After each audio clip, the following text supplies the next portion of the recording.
बुलढाणा जिल्ह्यातील जळगाव, जामोद व संग्रामपूर तालुक्यातील बारी समाजाच्या वतीने राज्याचे मुख्यमंत्री यांना विविध मागण्यांचे निवेदन आज दिनांक 1 जानेवारी रोजी सादर करण्यात आले।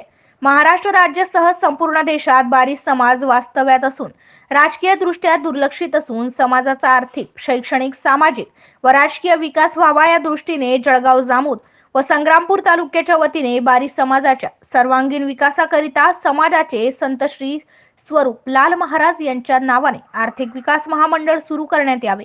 तसेच श्री संत रूपलाल महाराजांचे समाधी स्थळ अंजनगाव सुरजी येथे असून ते सर्वांचे श्रद्धास्थान आहे। त्यामुळे त्यांचे राष्ट्रीय स्मारकासाठी जमीन व आर्थिक मदत उपलब्ध करून देण्यात यावी। समाजाचा मुख्य व्यवसाय पानवेली, पानपिंपरी व मुसळी पिकवण्याचा आहे। या पिकांना औषधीचा दर्जा देण्यात येऊन संशोधन केंद्र व बाजारपेठ उपलब्ध करून अनुदान देण्यात यावे। बारी समाज हा संपूर्ण राज्यात ओबीसी प्रवर्गात मोडत असून ओबीसीचे सामाजिक, शैक्षणिक, आर्थिक व राजकीय आरक्षण समाजाच्या हिताचे दृष्टीने अबाधित ठेवण्यात यावे। तसेच मुंबई, नागपूर, पुणे, अमरावती, अकोला, बुलढाणा व तत्सम शहरात बारी समाजाच्या विद्यार्थ्यांकरिता वसतिगृहांची निर्मिती करण्यात यावी।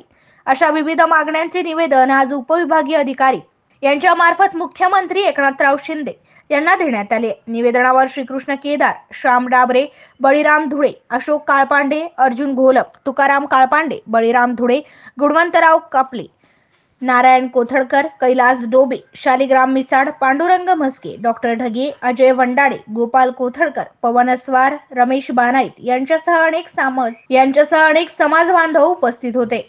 सदरहून निवेदनाची प्रत दोन्ही उपमुख्यमंत्री, खासदार, आमदार, विरोधी पक्षनेते यांना सुद्धा देण्यात आले। MCN न्यूज मराठी करिता अर्शद इक्बाल, जळगाव।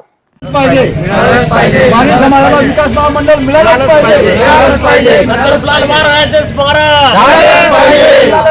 आमच्या सर्व मागण्यांची पूर्तता 8 दिवसात मुख्यमंत्र्यांनी याचा निर्णय बारी एकता, संत रूपलाल महाराजांच्या